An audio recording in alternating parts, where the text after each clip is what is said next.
ಎಲ್ಲರಿಗೂ ನಮಸ್ತೆ. ತಮ್ಮೆಲ್ಲರಿಗೂ ಬೃಂದಾವನ ಬೆಳಕು ಯೂಟ್ಯೂಬ್ ಚಾನಲ್ಗೆ ಆತ್ಮೀಯವಾದಂಥ ಸ್ವಾಗತ. 2026ರ ಶ್ರಾವಣ ಮಾಸ ಈಗಾಗಲೇ ಆರಂಭವಾಗಿದ್ದು, ಶ್ರಾವಣ ಮಾಸವು ಮಹಾವಿಷ್ಣು ಮತ್ತು ಮಹಾಲಕ್ಷ್ಮಿಗೆ ಅತ್ಯಂತ ಪ್ರಿಯವಾದಂಥ ತಿಂಗಳು.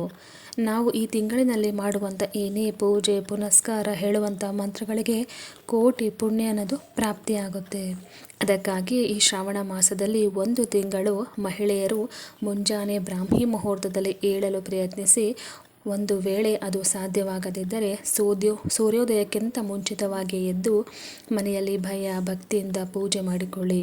ಈ ಮಾಸದಲ್ಲಿ ಮಹಿಳೆಯರು ಮುಖ ಮತ್ತು ಕಾಲುಗಳಿಗೆ ಅರಿಶಿಣವನ್ನು ಹಚ್ಚಿಕೊಂಡು ಕಾಲುಗಳಿಗೆ ಗೋರಂಟೆಯನ್ನು ಇಟ್ಟುಕೊಳ್ಳೋದ್ರಿಂದ ನಿಮ್ಮ ಮನೆಗೆ ಮತ್ತು ನಿಮಗೆ ಲಕ್ಷ್ಮಿ ಕಳೆ ಅಂದರೆ ಸೌಭಾಗ್ಯ ಪ್ರಾಪ್ತಿಯಾಗುತ್ತೆ. ಮಹಿಳೆಯರಿಗೆ ಮುಖ ಮತ್ತು ಕಾಲು ತುಂಬ ಅರಿಶಿಣ ಹಚ್ಚಿಕೊಳ್ಳಲು ಸಾಧ್ಯ ಆಗದೇ ಇದ್ದರೆ ಅಂಥವರು ಸ್ನಾನ ಮಾಡುವಂಥ ನೀರಿಗೆ ಚಿಟಿಕೆ ಅರಿಶಿಣವನ್ನು ಬೆರೆಸಿ ಸ್ನಾನವನ್ನು ಮಾಡಬೇಕು. ಹಾಗೆಯೇ ಈ ಶ್ರಾವಣ ಮಾಸದಲ್ಲಿ ಹೆಣ್ಣು ಮಕ್ಕಳು ಹಸಿರು ಬಣ್ಣದ ಸೀರೆ ಅಥವಾ ಉಡುಪನ್ನು ಧರಿಸಿ ಕೈ ತುಂಬ ಹಸಿರು ಗಾಜಿನ ಬಳೆಗಳನ್ನು ತೊಟ್ಟುಕೊಂಡ್ರೆ ಸುಮಂಗಲ ಯೋಗ ಅನ್ನೋದು ಪ್ರಾಪ್ತಿಯಾಗುತ್ತೆ. ಒಂದು ವೇಳೆ ಇಡೀ ತಿಂಗಳು ಹಸಿರು ಬಣ್ಣದ ಬಟ್ಟೆ ಧರಿಸಲು ಸಾಧ್ಯ ಆಗದೇ ಇದ್ದಂಥವರು ಆದಷ್ಟು ಪ್ರತಿ ಶುಕ್ರವಾರ ಮಂಗಳವಾರಗಳಂದು ಹಸಿರು ಬಣ್ಣದ ಬಟ್ಟೆಗಳನ್ನು ಧರಿಸಿ. ಇನ್ನು ನಾವು ಪೂಜೆ ಮಾಡುವಾಗ ಮುಖ್ಯವಾಗಿ ಏನನ್ನು ಮಾಡಬೇಕು? ಹೌದು, ಶ್ರಾವಣ ಮಾಸದಲ್ಲಿ ಬರುವ ಶ್ರಾವಣ ಮಂಗಳವಾರ, ಶ್ರಾವಣ ಶುಕ್ರವಾರ ದಿನ ದೇವಿಯನ್ನು ಮಹಾಲಕ್ಷ್ಮಿಯನ್ನು ವಿಶೇಷವಾಗಿ ಪೂಜೆ ಮಾಡಬೇಕು. ಪ್ರತಿದಿನ ಪೂಜೆ ಮಾಡಲು ಸಾಧ್ಯ ಆಗದೇ ಇದ್ದರೂ ಕೂಡ ಈ 2 ದಿನಗಳಲ್ಲಂತೂ ಮುಖ್ಯವಾಗಿ ನೀವು ದೀಪಾರಾಧನೆ ಮತ್ತು ಮಹಾಲಕ್ಷ್ಮಿಯ ಪೂಜೆಯನ್ನು ಮಾಡಿದರೆ ನಿಮಗೆ ಮಹಾಲಕ್ಷ್ಮಿ ತನ್ನ ಆಶೀರ್ವಾದವನ್ನು ನೀಡ್ತಾಳೆ, ಮನೆಗೆ ಸಮೃದ್ಧಿಯನ್ನು ತಂದು ಕೊಡ್ತಾಳೆ, ನಿಮಗೆ ದೀರ್ಘ ಸುಮಂಗಲಿ ಯೋಗವನ್ನು ಕೊಡ್ತಾಳೆ. ಹಾಗಾಗಿ ಈ ಒಂದು ತಿಂಗಳನ್ನು ನೀವು ಆದಷ್ಟು ಆಧ್ಯಾತ್ಮದ ದಾರಿಯನ್ನು ನೋಡಿ. ಮಹಿಳೆಯರು ಎಂದಿಗೂ ಕೂಡ ತಲೆಯನ್ನು ಕೆದರಿಕೊಂಡು ಅಥವಾ ಕೂದಲು ಬಿಟ್ಕೊಂಡು ಪೂಜೆಯನ್ನು ಮಾಡೋದಕ್ಕೆ ಹೋಗಬೇಡಿ. ಜಡೆಯನ್ನು ಹಾಕಿಕೊಂಡು ಹೂವನ್ನು ಮುಡ್ಕೊಂಡು ನೀವು ಪೂಜೆಗೆ ಕುಳಿತುಕೊಳ್ಬೇಕು. ಅತ್ಯಂತ ಮುಖ್ಯವಾದಂಥ ವಿಷಯ, ಯಾವುದೇ ಕಾರಣಕ್ಕೂ ಒದ್ದೆ ಕೂದಲನ್ನು ಇಟ್ಕೊಂಡು ದೀಪಾರಾಧನೆ ಆಗಲಿ ಪೂಜೆಗಳನ್ನಾಗಲಿ ಮಾಡೋದಕ್ಕೆ ಹೋಗಬಾರ್ದು. ಏಕಂತಂದರೆ ನೀವು ಒದ್ದೆ ಕೂದಲಿಂದ ಪೂಜೆಯನ್ನು ಮಾಡುವಾಗ ಕೂದಲಿನಿಂದ ನೀರಿನ ಹನಿಗಳು ನೆಲಕ್ಕೆ ಬಿದ್ದರೆ ನಿಮ್ಮ ಐಶ್ವರ್ಯ ಅದೃಷ್ಟ ಅನ್ನೋದು ಹಾಗೆಯೇ ನೆಲಪಾಲಾಗುತ್ತೆ ಅಂತ ಶಾಸ್ತ್ರದಲ್ಲಿ ಹೇಳಿದ್ದಾರೆ. ಹಾಗಾಗಿ ಕೂದಲನ್ನು ಯಾವಾಗಲೂ ಕೂಡ ಒಣಗಿಸ್ಕೊಂಡು ಜಡೆ ಅಥವಾ ಜುಟ್ಟನ್ನು ಹಾಕ್ಕೊಂಡು ನೀವು ಅಥವಾ ಏನೂ ಆಗದೇ ಇದ್ದರೂ ಕೂಡ ಟವಲ್ಲು ಒಂದು ಬಟ್ಟೆಯನ್ನು ನೀವು ತಲೆಗೆ ಸುತ್ತಕೊಂಡು ಪೂಜೆಯನ್ನು ಮಾಡಬೇಕು. ಲಕ್ಷ್ಮೀ ದೇವಿಯನ್ನು ಪೂಜಿಸುವಾಗ ನಿಂತುಕೊಂಡು ಪೂಜೆಯನ್ನು ಮಾಡಬಾರ್ದು. ನೆಲದ ಮೇಲೆ ನೀವು ಯಾವುದಾದ್ರೂ ಬಟ್ಟೆ ಅಥವಾ ಚಾಪೆಯನ್ನು ಹಾಸ್ಕೊಂಡ್ಬಿಟ್ಟು ಪೂಜೆಯನ್ನು ಮಾಡಬೇಕು. ಪೂಜೆಗೆ ಸಂಪೂರ್ಣ ಪುಣ್ಯ ಫಲ ಸಿಗೋದು ಇಲ್ಲಿಯೇ. ಮತ್ತೊಂದು ವಿಷಯ, ನಾವು ಮಲಗಲು ಬಳಸುವಂಥ ಚಾಪೆಯನ್ನು ಪೂಜೆಗೆ ಬಳಸೋದಕ್ಕೆ ಹೋಗಬಾರ್ದು. ಪೂಜೆಗೆ ಅಂತಲೇ ಪ್ರತ್ಯೇಕವಾದ ಒಂದು ಆಸನವನ್ನು ಇಡಬೇಕಾಗತ್ತೆ. ಆದಷ್ಟು ಧ್ಯಾನಗಳನ್ನು ಮಾಡಿ ಮಂತ್ರಗಳನ್ನು ಹೇಳಿ. ಹಾಗೆಯೇ ಶ್ರಾವಣ ಮಾಸದ ಶುಕ್ರವಾರದ ದಿನ ನೀವು ಮುತ್ತೈದೆಯರಿಗೆ ತಾಂಬೂಲ, ಹೂವು, ಅರಿಶಿಣ, ಕುಂಕುಮವನ್ನು ಕೊಟ್ಟರೆ ತುಂಬಾ ಒಳ್ಳೆಯದು. ಮನೆಗೆ ಮುತ್ತೈದರನ್ನು ಕರೆದು ಅರಿಶಿಣ, ಕುಂಕುಮ, ಬಳೆ, ಹಣ್ಣು ನಿಮ್ಮ ಕೈಲಾದಷ್ಟು ನೀವು ಉಡಿಯನ್ನು ಕೊಡೋದ್ರಿಂದ, ತಾಂಬೂಲವನ್ನು ಕೊಡೋದ್ರಿಂದ ತಾಯಿಯ ಆಶೀರ್ವಾದ ಅನ್ನೋದು ನಿಮಗೆ, ಆ ಮುತ್ತೈದರು ಮಾಡ್ತಕ್ಕಂಥ ಆಶೀರ್ವಾದ ಮಹಾಲಕ್ಷ್ಮಿಯ ಆಶೀರ್ವಾದಕ್ಕೆ ನಿಮಗೆ ಸಮವಾಗಿರುತ್ತೆ. ನಿಮ್ಮ ಎಷ್ಟೋ ಕಷ್ಟಗಳು ಕೂಡ ಕರಗಿ ಹೋಗುತ್ತೆ.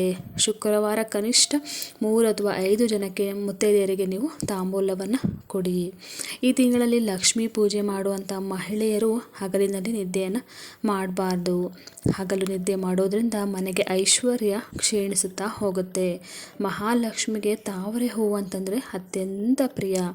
ತಾವರೆ ಹೂವಿನಿಂದ ಲಕ್ಷ್ಮೀ ದೇವಿಯನ್ನು ಪೂಜಿಸಿದರೆ ನಿಮಗೆ ಸಾಲದ ಬಾಧೆಗಳು, ಒಂದು ವೇಳೆ ಸಾಲದ ಬಾಧೆಗಳು ಇತ್ತು ಅಂದರೆ ಬೇಗನೆ ನಿವಾರಣೆಯಾಗುತ್ತೆ.